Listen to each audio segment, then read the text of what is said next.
මේ පටන් ගැනීමේදී ජීවිද්‍යාව හඳුන්වා දීමේ පාඩමට හඳුන්වා දීමක් අපි කරනවා ප්‍රථමයෙන්. ඊට පස්සේ මේ විෂයේ තියෙන විශාලත්වය සහ අධික තොරතුරු සම්භාරය නිසා මේක අනුශාඛා තුනක් යටතේ අපි සාකච්ඡාවට ගන්නවා. පළවෙනි අනුශාඛාව යටතේ ඒකසෛනික බහුසෛනිකව शुद्ध जीवन ගැන කතා කරන විද්‍යාව शुद्ध ජීව විද්‍යාව විදිහට අපි හඳුන්වනවා.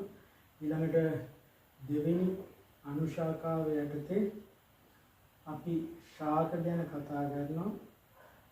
මේ ශාක ගැන කතා කරන අනුශාඛාව සංකේතවත් කරන්න අපි මෙතනින් ගහක් වගේ ඇඳගත්තොත්